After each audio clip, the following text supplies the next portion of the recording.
The highest earning songs of all time.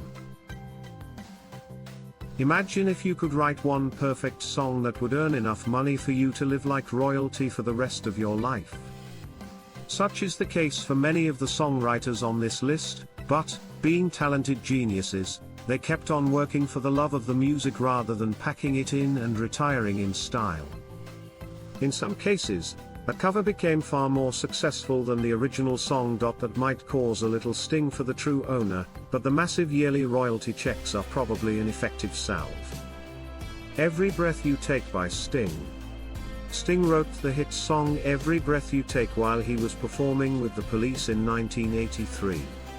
It remained on the Billboard Top 100 list for 8 weeks running, and was later sampled in another highly successful song.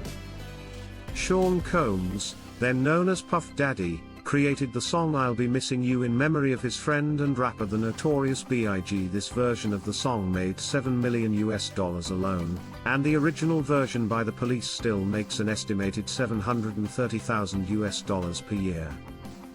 Yesterday by John Lennon and Paul McCartney. The Beatles' famous song Yesterday was written entirely by John Lennon, but due to a deal he and Paul McCartney made to split the credit for all of their songs 50-50, they are both credited as writers. John Lennon's wife Yoko Ono was his sole heir, so she has received the royalties earned from the song's continued popularity. Yesterday is one of the most played songs in radio history, and has brought in an estimated $30 million. White Christmas by Irving Berlin. White Christmas is the quintessential Christmas song. However, it was written by Russian composer Irving Berlin, who was actually Jewish. But he nailed the Christmas spirit even though he didn't celebrate the holiday himself. There have been many covers of the Christmas classic, but Bing Crosby's version is the most popular by far. Over 50 million copies have been sold, making it the best-selling single of all time. As a whole, the many versions of White Christmas have sold more than 100 million copies worldwide and earned an estimated $36 million. Happy Birthday by the Hill Sisters. The Happy Birthday song was created in 1893 by two sisters from Louisville, Kentucky. Patty Hill was a school teacher and her sister Mildred was a musician and composer. They were both leaders of the National Kindergarten Movement and came up with the song to entertain their young students. Their song is still being sung all over the world more than a century later. The rights have changed hands a few times, and the song is currently owned by Warner/Chappell Music. It earns an estimated $5,000 per day in royalties and has raked in around $50 million since its creation. It was perhaps most famously sung by Marilyn Monroe to President John F. Kennedy for his birthday in 1962. Shape of You by Ed Sheeran, Steve Mac, and Johnny McDaid.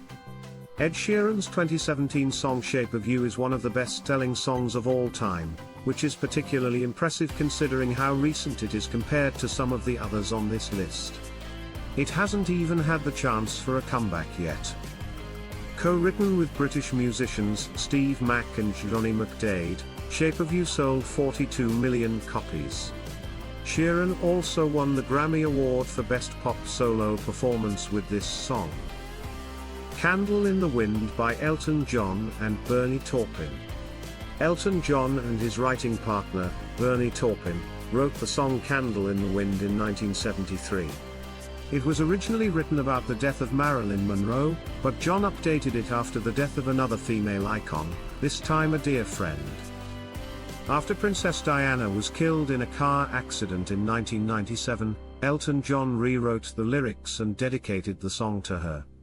It became the second best-selling single of all time. The exact value of the song isn't known, but it sold at least 33 million copies worldwide. Despacito by Luis Rodriguez, Ramon Ayala, and Erika. Released in 2017, Despacito became the third best-selling song in history. It was written by Luis Rodriguez, Ramon Ayala, and Erika, and was originally performed by Luis Fonsi and Daddy Yankee. A few months later, Justin Bieber heard the song in a Colombian nightclub and decided to release a remix. His version was also one of the biggest songs of the year. Despacito sold 24 million copies in 2017 alone. Stand By Me by Ben E. King, Jerry Leiber, and Mike Stoller. Stand By Me was written in 1961 by composers Ben E. King and Mike Stoller and lyricist Jerry Leiber. It was performed by Ben E. King and was a big hit in its own right in the 60s. It made a serious comeback 25 years later when it was used in the 1986 movie Stand By Me starring the late River Phoenix. The song has been recorded by over 400 different artists and earned an estimated $27 million. Unchained Melody by Alex North and Henry Zaret. Composers Alex North and Henry Zaret wrote the song Unchained Melody for a little-known film called Unchained in 1955. It went on to be covered by the Righteous Brothers in 1956 and became an unprecedented success. It was covered by hundreds of other artists, which further extended its popularity. Unchained Melody was used in the 1990 Oscar-winning movie Ghost, starring Demi Moore and Patrick Swayze. The song has earned an estimated $27.5 million. Oh Pretty Woman by Roy Orbison and Bill Dees. Roy Orbison's song Oh Pretty Woman, written by himself and Bill Dees, wasn't a huge commercial success when it was first released in 1964. However, the two creators hit the big time when it was featured in the 1990 movie Pretty Woman. The movie's success massively increased the value of the song, bringing it up to approximately $19.75 million. Writer Bill Dees stated in 2012 that he was still earning between $100,000 and $200,000 in royalties every year. The Christmas Song by Mel Tormé and Bob Wells. Another Christmas classic that raked in the big bucks is the Christmas Song by Mel Tormé and his writing partner Bob Wells. Those comforting lyrics that conjure memories of chestnuts roasting on an open fire are still heard every winter. However, it's not Mel Tormé's voice we hear. Nat King Cole's 1964 rendition truly solidified the Christmas song as a classic. Tormé and Wells earned an estimated $19 million from their creation. Ironically, they wrote it in the middle of a sweltering Californian summer. You've Lost That Feeling by Barry Mann, Cynthia Weil, and Phil Spector. Songwriting power couple, and real-life married couple, Barry Mann and Cynthia Weil teamed up with the famous music producer, and later convicted murderer, Phil Spector to write a song in 1964. They come up with the hit song You've Lost That Loving Feeling. Spector suggested adding the line and he is gone, gone, gone, whoa, whoa, whoa, which Mann and Weil grudgingly agreed to. It ended up being the most iconic line in one of the most successful songs of all time. It was recorded by the Righteous Brothers and became a huge hit in the 1960s. It experienced a renaissance in the 1980s when it was used in the Top Gun 1986 soundtrack.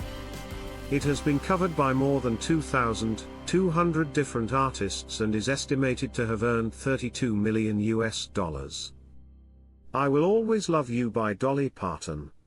Many aren't aware that the song I Will Always Love You was first written and performed by Dolly Parton.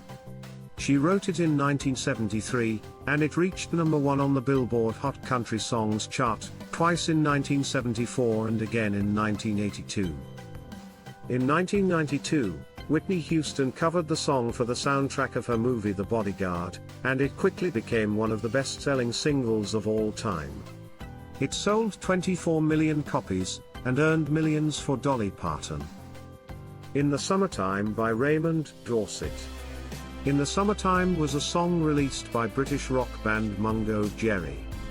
It was written by the band's lead singer, Raymond, Dorset. The upbeat skiffle track sold 31 million copies when it was released in 1970. Raymond, Dorset has said that it only took him 10 minutes to write the entire song. Not bad for an instant hit that still frequently appears in film, TV, and advertising.